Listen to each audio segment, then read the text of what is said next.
আমরা আজকে লক্ষ্য করেছি 12ই রবিউল আউয়ালকে কেন্দ্র করে আমাদের দেশের বিভিন্ন স্থানে নবী প্রেমিক, কথিত নবী প্রেমিকেরা বিভিন্ন কর্মসূচির প্রোগ্রাম তারা পালন করেছে। এর মধ্যে জশ্নে জুলুস করেছে, মিটিং মিছিল করেছে, ট্রাক ভাড়া করে শোভাযাত্রা করেছে। গতকালকে রাত্রে একাধিক মসজিদে, মাজারে, বাজারে, বিভিন্ন মোড়ে মোড়ে মিলাদ হয়েছে, সিন্নি বিতরণ হয়েছে। আজকেও অনেক জায়গাতে হচ্ছে, আমরাও করছি। তো উদ্দেশ্যটা কি? আগে আমাদের উদ্দেশ্যটা ক্লিয়ার হওয়া দরকার। যেহেতু নবীজি বলেছেন ইন্নামাল আমালু বিন্নিয়াত, প্রতিটি কাজ তার নিয়তের পরে নির্ভরশীল। আমরা আজকে নবীজির সিরাত শোনার জন্য বসেছি, নবীজির জীবনী শোনার জন্য বসেছি। কিছু সংখ্যক মানুষ আমাদের সমাজের যারা আজকের এই দিনটাকে ঘটা করে পালন করেছে নবীজির মিলাদ অর্থাৎ জন্মদিন উদযাপন করার জন্য। তো নবীজির জন্ম তারিখ নিয়ে মতভেদ আছে, আমরা ইতিপূর্বে শুনেছি। ইতিহাসবিদগণদের মধ্যে একাধিক মত পাওয়া যায়। এর কারণও আমরা ইতিপূর্বে শুনেছি, আবার ব্যাখ্যা দিতে যাচ্ছি না, সময় সংক্ষিপ্ত। এক এক ইতিহাসবিদের গণে এক এক মত পাওয়া যায়। কেউ বলেছেন 8 তারিখ, কেউ 9 তারিখ, 10 তারিখ, 12 তারিখ, একাধিক মত পাওয়া যায় নবীজির জন্মকে কেন্দ্র করে। কিন্তু নবীজির মৃত্যুকে কেন্দ্র করে কেউ দ্বিমত না যে নবীজি 12ই রবিউল আউয়ালে না 11ই রবিউল আউয়ালে বা 8 রবিউল আউয়ালে মারা গিয়েছেন, এই ব্যাপারে কেউ দ্বিমত পোষণ করেন নাই। সবাই একমত যে নবীজি 12ই রবিউল আউয়ালে ইন্তেকাল করেছেন। তাহলে নবীজির জন্মের তারিখটা নিয়ে সন্দিহান আমরা। এটা নির্দিষ্ট না যে উনি 12 তারিখেই জন্মগ্রহণ করেছেন, কিন্তু মৃত্যুর তারিখটা নিয়ে কোনো সন্দেহ নাই যে উনি 12 তারিখেই মৃত্যুবরণ করেছেন। আচ্ছা, তর্কের খাতিরে ধরে নিলাম যে নবীজি 12ই রবিউল আউয়ালে জন্মগ্রহণ করেছেন এবং 12ই রবিউল আউয়ালে ইন্তেকাল করেছেন। এখন আপনি, আমি, আমরা কোনটা পালন করব? নবীজির জন্মদিন পালন করব না মৃত্যুবার্ষিকী পালন করব? উদাহরণ দিলে বুঝবেন সুন্দরভাবে। ধরেন যে আপনার বা আমার বাবা মারা গিয়েছেন, উনি যে ডেটে মারা গিয়েছেন সেই ডেটে উনার জন্ম হয়েছে। আজকে এই 12ই রবিউল আউয়ালে বা জানুয়ারির 1 তারিখে আপনার বাবা বা আমার বাবা দুনিয়াতে এসেছেন, জন্মগ্রহণ করেছেন। আবার জানুয়ারির 1 তারিখে উনি মৃত্যুবরণ করেছেন। এখন আপনাদের কাছে আমার প্রশ্ন যে এই জানুয়ারির 1 তারিখ আসলে আপনি কেক কেটে হ্যাপি বার্থডে করবেন না হুজুর ডেকে বাড়িতে মিলাদ করবেন? কথা বলেন। আপনি কি আপনার বাবা যেহেতু জানুয়ারির 1 তারিখে জন্মগ্রহণ করেছেন, আবার জানুয়ারির 1 তারিখেই মৃত্যুবরণ করেছেন, এখন আপনি হ্যাপি বার্থডে পালন করবেন না বাবার জন্য দোয়া করবেন?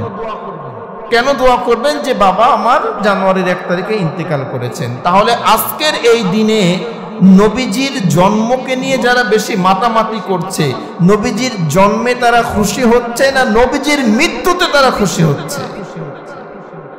যেহেতু নবীজির মৃত্যু তারিখ নিয়ে কোনো দ্বিমত নাই, কোনো সন্দেহ নাই যে উনি 12ই রবিউল আউয়ালে মৃত্যুবরণ করেছেন, আর আজকে ঈদে মিলাদুন নবী পালন করছি আমরা, আর খুশি হচ্ছি নবীজির জন্মবার্ষিকী পালন করছি। এটা একরকম বোকামো। এজন্য ভাইরা আমার, এই নবীজির জন্মকে কেন্দ্র করে যত প্রোগ্রাম হচ্ছে এগুলো শুধু নবীজির শান মান বৃদ্ধি হচ্ছে। আমার জীবনের কোনো পরিবর্তন আসবে না। আমার জীবনের পরিবর্তন আসবে আজকের এই যে আলোচনাগুলো করব, এখান থেকে যদি শিক্ষা নিতে পারি। আল্লাহ আমাদেরকে তৌফিক দান করুন, বলছি আমিন। এখন এই যে আজকের এই দিনে যারা ঈদে মিলাদুন নবী পালন করছে, এখন হুজুর প্রশ্ন আসবে যে আমরা তাহলে কিভাবে এই ঈদে মিলাদুন নবী উদযাপন করতে পারি বা কি করতে পারি। আসলে আমরা ওই কাজগুলো করব যেটা নবীজি করেছেন, যেটা সাহাবীরা করেছেন, যেটা নবী করেন নাই সাহাবীরা করেন নাই, সেটা আমরা করতে যাব না। কেননা সাহাবীদের ভালোবাসা আর আমাদের ভালোবাসা কখনো এক হবে না। তো নবী করিম সাল্লাল্লাহু আলাইহি সাল্লাম উনার এই জন্ম দিবসকে কেন্দ্র করে একটা ইবাদত করতেন। একটা ইবাদত পাওয়া যায় যে নবীজি সোমবারে রোজা রাখতেন। নবীজি সোমবারে রোজা রাখতেন। এই রবিউল আউয়াল বা নবীজির জন্মকে কেন্দ্র করে আমরা সোমবারে রোজা রাখবো। হাদিস দ্বারা প্রমাণিত। নবীজিকে সাহাবীরা জিজ্ঞাসা করলেন যে ইয়া রাসূলুল্লাহ, ইয়া হাবিবাল্লাহ, আপনি সোমবারে রোজা রাখেন কেন? নবীজি তিনটা কারণ বলেছিলেন। এক নাম্বার, নবীজি বলছেন যে আমি সোমবারে জন্মগ্রহণ করেছি এজন্য রোজা রাখি। দুই নম্বরে নবীজি বলেছিলেন যে আমার উপরে যখন প্রথম ওহী এসেছিল, যেই বারে এসেছিল সেই বারটাও ছিল সোমবার।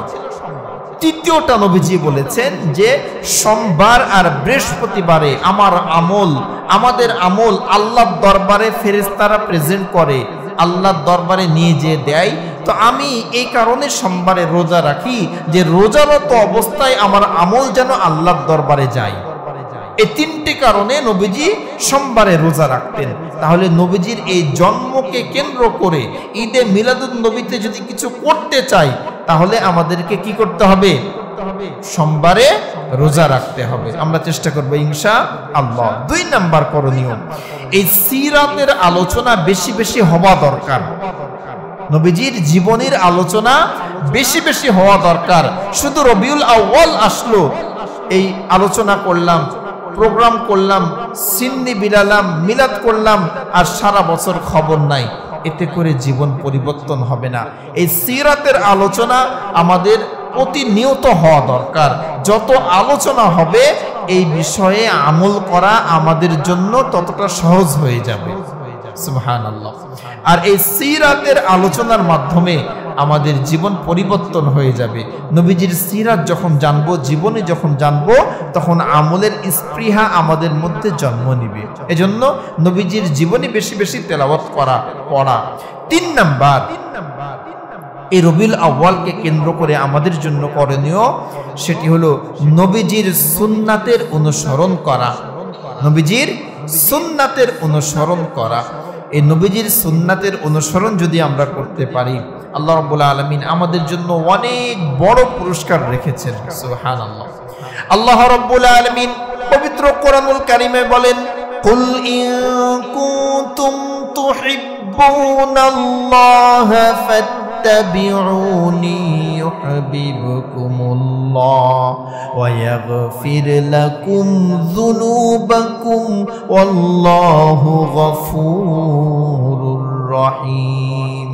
আল্লাহ রাব্বুল আলামিন বলেন, কুল, হে নবী আপনি বলুন, ইন কুনতুম তুহিব্বুনাল্লাহ, তোমরা যদি আমি আল্লাহকে ভালোবাসো এই কথার ভালোবাসার দাবি করো, তাহলে ফাত্তাবিউনি ইউহিব্বুকুমুল্লাহ, তোমরা আমি আল্লাহর নবীর ইত্তেবা করো, অনুসরণ করো। ওয়া ইয়াগফির লাকুম যুনুবাকুম, নবীজির যদি অনুসরণ করতে পারো, ওয়া ইয়াগফির লাকুম, আমি আল্লাহ তোমাদের জীবনের গুনাহ মাফ করে দিব, যুনুবাকুম আল্লাহু গফুরুর রহিম, আমি তো আল্লাহ অনেক বড় ক্ষমাশীল, আমার বান্দাকে ক্ষমা করতে ভালোবাসি। আল্লাহ রাব্বুল আলামিনকে ভালোবাসার মাধ্যম নবীজির অনুসরণ করা। নবীজির অনুসরণ যদি করতে পারেন আল্লাহর ভালোবাসা পেয়ে যাবেন, জীবনের গুনাহগুলো মাফ হয়ে যাবে, এমনকি আল্লাহ আপনার জীবনের সকল গুনাহগুলো মাফ করে নিষ্পাপ হিসাবে আপনাকে গণ্য করবেন। সুবহানাল্লাহ। আল্লাহকে যদি পেতে চান, আল্লাহর ভালোবাসা অর্জন করতে চান, তাহলে কি করতে হবে ভাই? নবীজির সুন্নাতের ইত্তেবা করতে হবে। আর নবীজিকে কিভাবে পাবেন? নবীজি হাদিস দিয়ে বলেছেন। আল্লাহকে কিভাবে পাবেন? আল্লাহ কিন্তু কোরআনে বলেছেন। আল্লাহকে পাওয়ার জন্য কি করতে হবে? নবীজির সুন্নাতের ইত্তেবা করতে হবে। নবীকে ভালোবাসতে হবে, আর নবীকে ভালোবাসলে আল্লাহ আমাদেরকে ভালোবাসবেন। এখন নবীজিকে আমরা কিভাবে ভালোবাসবো, নবীকে কিভাবে পাবো? নবীজি বলছেন, মান আহাব্বা সুন্নতি ফাকাদ আহাব্বানি ওয়া মান আহাব্বানি কানা মাই ফিল জান্নাহ। বলুন সুবহানাল্লাহ। নবী করিম সাল্লাল্লাহু আলাইহি ওয়াসাল্লাম বলছেন, মান আহাব্বা সুন্নতি, যে আমার সুন্নাতের ইত্তেবা করলো, ফাকাদ আহাব্বানি ওয়া মান আহাব্বানি কানা মাই ফিল জান্নাহ। কোন মানুষ যদি আমাকে ভালোবাসার দাবি করে, সে যেন আমার সুন্নাতের ইত্তেবা করে, আর কেউ যদি আমার সুন্নাতের ইত্তেবা করে, আমি নবী তার জন্য জান্নাতের গ্যারান্টার হয়ে যাব। ওই ব্যক্তির জায়গা হবে জান্নাতে। সুবহানাল্লাহ। তাহলে আল্লাহকে পাওয়ার রাস্তা কি? নবীজিকে ভালোবাসা। আর নবীকে পাওয়ার রাস্তা হলো সুন্নতের ইত্তেবা করা, সুন্নাহ অনুযায়ী নিজের জীবনকে পরিচালিত করা। আমাদের শরীরে জীবনে সহজ কিছু সুন্নত আমরা পালন করি, কিন্তু যখনই কঠিন সুন্নাতগুলো আসে তখন ময়দানে আর মুসলিমকে পাওয়া যায় না। আমরা হলাম সুবিধাবাদী মুসলমান, এমন সুবিধাবাদী যে সহজ যেগুলা সেগুলোর ব্যাপারে খুব ভালো পারি। দস্তরখানা পেড়ে খাওয়া, মেসওয়াক করা, পাঞ্জাবি পরা, দাড়ি রাখা ইত্যাদি ইত্যাদি খুব ভালো লাগে। আর যখনই কঠিন গুলো আসে, ময়দানে নামার গুলো আসে, মৃত্যুর ঝুঁকি থাকে, তখন আর কাউকে পাওয়া যায় না। সুবিধাবাদী যখন যেই দল, তখন আমি সেই দলের কর্মী। ভাই, মুনাফিকরা জাহান্নামের অতল তলদেশে থাকবে। মুনাফিক সম্পর্কে আল্লাহ বলছেন, ইন্নাল মুনাফিকিনা ফি দারকিল আসফালি মিনান নার। মুনাফিকের স্থান হবে জাহান্নামের অতল তলদেশে। আমাদের এই সমাজে অনেক মানুষ আছে যারা এই মুনাফিকের কাতারে পড়ে গেছে। 5 ওয়াক্ত নামাজ পড়ে, মসজিদে আসে, খুব বড় মুসল্লি, দেখলে পরে শয়তানও দেখে পালাবে এমন একটা ভাব, কিন্তু তার চরিত্র মুনাফিকের মতো। যখন যেমন তখন তেমন। সহজ সুন্নাহগুলো পালন করছেন আর কঠিনগুলো পালন করছেন না। দিন কায়েমের ব্যাপারে আপনার কোনো ভূমিকা নাই, কোনো চেষ্টা নাই। এই সুন্নত আপনাকে পরকালে আপনার জন্য মুক্তির ওসিলা হবে না, হবে না। আপনাকে কঠিন যেগুলো আছে সেগুলো পালন করতে হবে, সহজগুলোকে যেভাবে পালন করছেন। আল্লাহ আমাদেরকে বুঝার তৌফিক দান করুন, বলছি আমিন। সম্মানিত ভাইরা, আমরা একেবারে শেষ পর্যায়ে চলে এসেছি। তাহলে আমরা 3 নম্বরে শুনলাম যে নবীজির সুন্নাতের ইত্তেবা করা। 4 নাম্বার, সর্বদা নবীজির পরে বেশি বেশি দরুদ পড়া। সর্বদা নবীজির পরে দরুদ পড়া। নবীজির পরে বেশি বেশি দরুদ যদি পড়ি তাহলে আমাদের জন্য কি লাভ হবে? নবী করিম সাল্লাল্লাহু আলাইহি ওয়াসাল্লাম বলছেন যে নবীজির পরে দরুদ পড়লে, নবী করিম সাল্লাল্লাহু আলাইহি ওয়াসাল্লাম বলছেন যে আল্লাহ রাব্বুল আলামিন আমাদেরকে একাধিক পুরস্কার দান করবেন। এর মধ্যে আমি 11টি পুরস্কারের কথা বলবো, বেশি বলতে গেলে সময় লাগবে। যে ব্যক্তি নবীজির পরে দরুদ পড়বে, আল্লাহ রাব্বুল আলামিন তাকে 11টি পুরস্কার দিবে। এর আগে একটি আয়াত শুনবো, পবিত্র কোরআনুল কারীমের 33 নম্বর সূরা, সূরা আহজাবের 56 নম্বর আয়াত। আল্লাহ বলছেন, ইন্নাল্লাহা ওয়া মালাইকাতাহু ইউসাল্লুনা আলান নবী ইয়া আইয়ুহাল্লাযীনা আমানু সাল্লু আলাইহি ওয়া সাল্লিমু তাসলিমা। আল্লাহ বলছেন, ইন্নাল্লাহ, নিশ্চয়ই আমি আল্লাহ, ওয়া মালাইকাতা, আমার ফেরেশতারা, ইউসাল্লুনা, নবীর পরে দরুদ পড়ে, ইয়া আইয়ুহাল্লাযীনা আমানু সাল্লু আলাইহি ওয়া সাল্লিমু তাসলিমা। ওহে দুনিয়ার ঈমানদারেরা, তোমরাও আমার নবীর পরে দরুদ পাঠাও। বলুন সুবহানাল্লাহ। খালি আপনি, আমরা নবীর পরে দরুদ পড়ি না, স্বয়ং আল্লাহ আমার নবীর পরে দরুদ পড়েন। সুবহানাল্লাহ। পবিত্র কোরআনের 33 নম্বর সূরা, সূরা আহজাবের 56 নম্বর আয়াত। বাড়িতে তাফসীর থাকলে একটু খুলে দেখবেন। আল্লাহ বলছেন, নিশ্চয় আমি আল্লাহ, নিশ্চয়ই আল্লাহ ব্যবহার করেছেন ইন্না, অবশ্যই আমি আল্লাহ নবীর পরে দরুদ প্রেরণ করি। সম্মানিত ভাইরা, এই দরুদ যদি আমরা পড়তে পারি, 1 নাম্বার পুরস্কার আল্লাহ দান করবেন। আল্লাহ রাব্বুল আলামিন ওই সকল মানুষকে 10টা রহমত দিয়ে ভরপুর করে দিবে।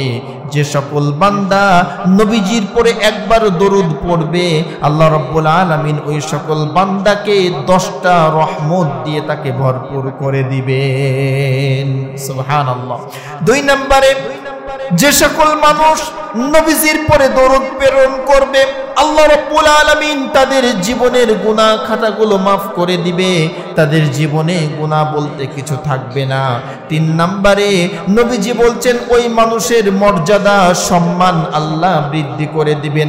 4 নম্বরে ওই ব্যক্তি যখনই দোয়া করবেন, আল্লাহ রাব্বুল আলামিন ওই বান্দার দোয়াকে কবুল করে নিবেন। সুবহানাল্লাহ। এজন্য যখন দোয়া করবেন, বিশেষ করে মনের কোনো নেক আশা, নেক টার্গেটকে নিয়ে যখন দোয়া করবেন, আগে দরুদ পড়ে নেবেন, তাহলে আপনার দোয়া আল্লাহ কবুল করবেন। 5 নাম্বার, যে ব্যক্তি বেশি বেশি দরুদ পড়বে, আল্লাহ রাব্বুল আলামিন ওই ব্যক্তির জান্নাতের পথকে সহজ করে দিবেন। 6 নাম্বার, ফেরেশতারা ওই সকল গোলামের জন্য দোয়া করতে থাকে যে সকল গোলাম নবীজির পরে দরুদ প্রেরণ করে। 7 নাম্বার, কাল কিয়ামতের কঠিন ময়দানে যে সময় ভাই ভাইকে চিনবে না, মা সন্তানকে চিনবে না, বাবা সন্তানকে চিনবে না, সন্তান পিতা মাতার পরিচয় দিবে না, সকলে ইয়া নাফসি করতে থাকবে। যে সকল মানুষ নবীজির পরে দরুদ প্রেরণ করবে, কাল কিয়ামতের কঠিন ময়দানে নবীজি সেই সময় ওই সকল উম্মতদেরকে শাফায়াত করে জান্নাতের ফায়সালা দিয়ে দিবে। সুবহানাল্লাহ।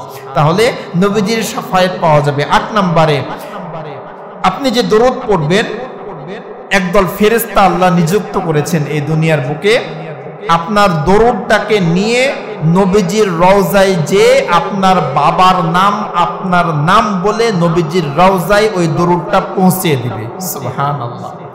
চিন্তা করেন, আপনি আপনার নাম, আপনার বাবার নাম সহ আপনার দরুদ নিয়ে ফেরেশতা যে নবীর রওজায় পৌঁছে দিবেন। 8 নাম্বার। 9 নাম্বার, আপনার দুনিয়ার কোনো চিন্তা, কোনো পেরেশানি থাকবে না, কোনো টেনশন থাকবে না যদি দরুদ শরীফ পড়তে পারেন। 10 নাম্বার, আপনার অন্তর পবিত্র হয়ে যাবে, পরিষ্কার হয়ে যাবে, সাফ হয়ে যাবে যদি দরুদ পড়তে পারেন। 11 নাম্বার, যত প্রকার বিপদ আপদ আছে, সকল প্রকার বিপদ আপদ থেকে আপনি এই দরুদের মাধ্যমে বেঁচে যেতে পারবেন।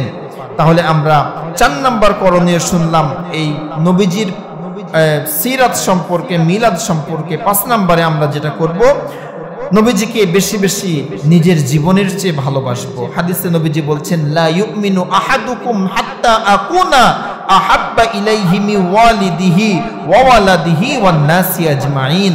ততক্ষণ পর্যন্ত তোমরা প্রকৃত মুমিন হতে পারবে না যতক্ষণ পর্যন্ত তোমার স্ত্রী, তোমার সন্তান, তোমার পিতা, তোমার মাতা, দুনিয়ার সকল মানুষের চেয়ে আল্লাহ এবং তার রাসূলকে বেশি ভালো না বাসতে পারবে, ততক্ষণ পর্যন্ত তোমরা মুমিন হতে পারবে না। চিন্তা করেন, নিজের চেয়ে, স্ত্রীর চেয়ে, সন্তানের চেয়ে, এই দুনিয়ার সব কিছুর চেয়ে আমি আল্লাহ এবং তার রাসূলকে ভালোবাসি কিনা। জিজ্ঞাসা করলে হাত তুলবেন, হুজুর ভালোবাসি, কিন্তু এই হাত তোলা সঠিক না। আপনি যদি আল্লাহকে ভালোবাসতেন, আল্লাহর হুকুম আপনি অমান্য করতে পারতেন না। নবীকে যদি ভালোবাসতেন, নবীর সুন্নাহ ব্যতীত আপনার একটা দিন পার হতো না। আল্লাহকে যদি ভালোবাসতেন, আল্লাহর প্রত্যেকটি হুকুম আহকাম পালন করতেন। আল্লাহকে যদি ভালোবাসতেন, আল্লাহ প্রত্যেক দিন 5 ওয়াক্ত মুয়াজ্জিনের কণ্ঠ দিয়ে আপনাকে ডাকে, হাইয়া আলাস সালাহ, নামাজের দিকে আসো, হাইয়া আলাল ফালাহ, কল্যাণের দিকে আসো। আল্লাহকে ভালোবাসলে নামাজ বাদ দিয়ে মসজিদের সামনে দিয়ে আপনি চলে যেতে পারতেন না। আপনি দাবি করেন আল্লাহকে ভালোবাসি, আল্লাহকে ভালোবাসলে হারাম খাবার আপনার পেট দিয়ে যেত না।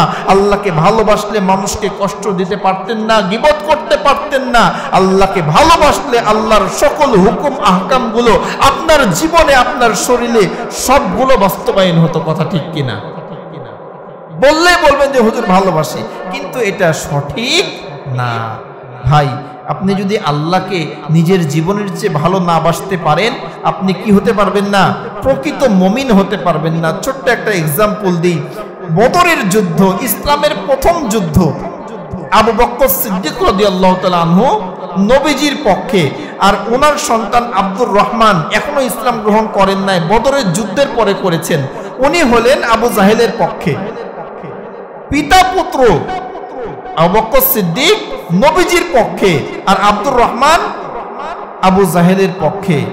তো বদরের যুদ্ধ শেষ হওয়ার পরে আব্দুর রহমান আবু বকর সিদ্দিককে বলছেন যে বাবা, বদরের প্রান্তরে কয়েকবার আমি আপনাকে পেয়েছি, আমি যদি চাইতাম আপনার ধর থেকে কল্লাটা আলাদা করে দিতে পারতাম।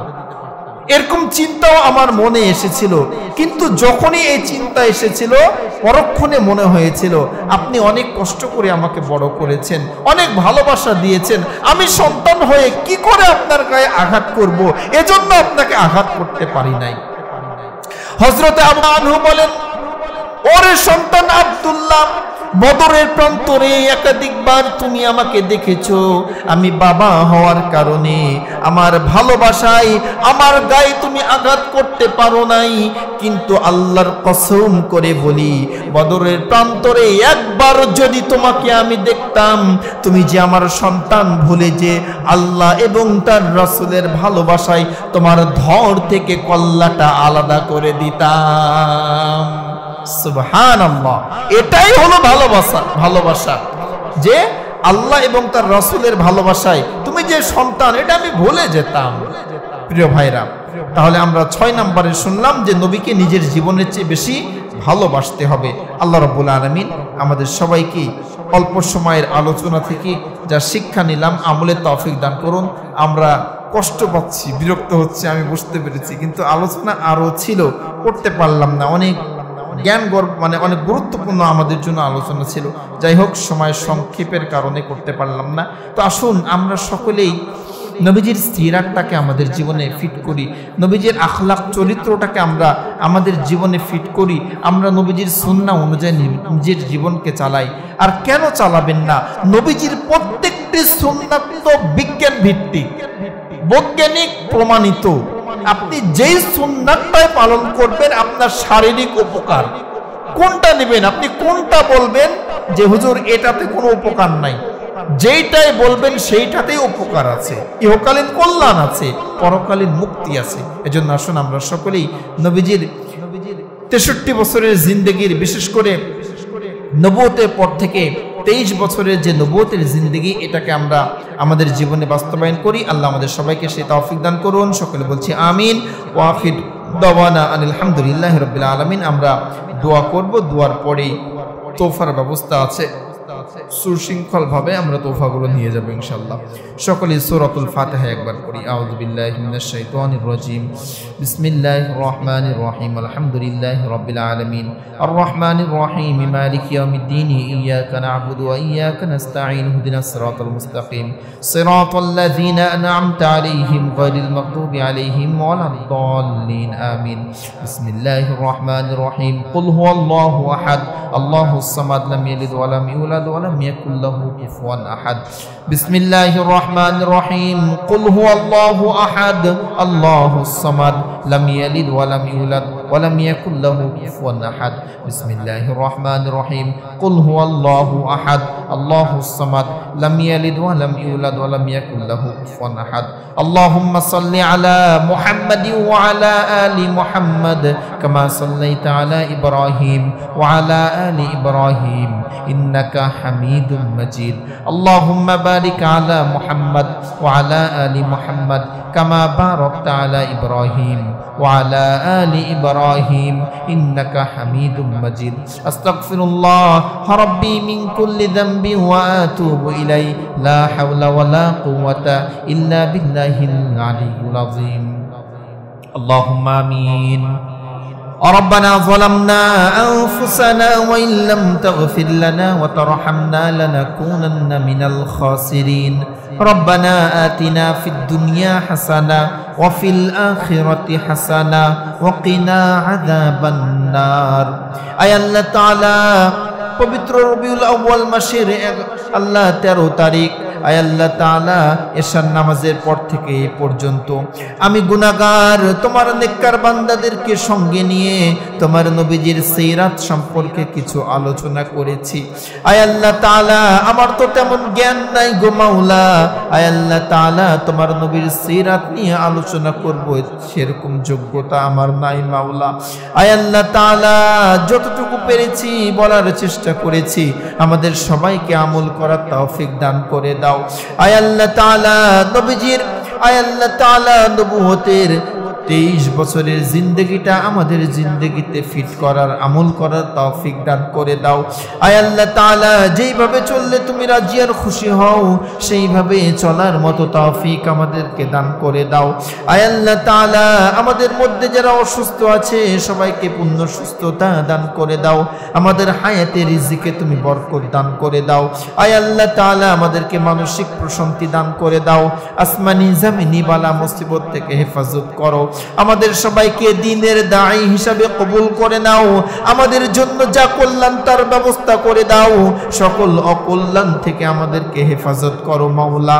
আয় আল্লাহ তাআলা আমাদের সবাইকে 5 ওয়াক্ত নামাজি হিসাবে কবুল করে নাও। আয় আল্লাহ তাআলা আমাদের জীবনের গুনাহগুলো মাফ করে দাও।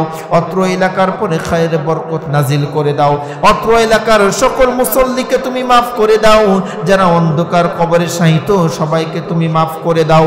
এই ঘরের সকল খাদেমকে কমিটির সদস্যকে তুমি কবুল করে নাও। যারা এই প্রোগ্রাম করলো, যারা অর্থ দিল, সময় দিল, শ্রম দিল, সকলের সব কিছুকে তুমি কবুল করে নাও। আমাদের মনের জায়েজ আশাগুলো তুমি পূরণ করে দাও। আয় আল্লাহ তাআলা দ্বীনের দাঈ হিসেবে কবুল করে নাও। তোমার নবী যে দায়িত্ব দিয়েছেন, তুমি আমাদেরকে যে দায়িত্ব দিয়েছো, এই দায়িত্ব পালন করার মতো যোগ্যতা তৌফিক দান করে দাও। সুবহানাকা লা ইলমা লানা ইল্লা মা আল্লামতানা ইন্নাকা আনতাল আলিমুল হাকীম। সুবহানা রাব্বিকা রাব্বিল ইজ্জাতি আম্মা ইয়াসিফুন ওয়া সালামুন আলাল মুরসালিন ওয়ালহামদুলিল্লাহি রাব্বিল আলামিন। ওয়া জাআল আখিরা কালামিনা ইনদাল মাউতি লা ইলাহা ইল্লাল্লাহু মুহাম্মাদুর রাসূলুল্লাহ সাল্লাল্লাহু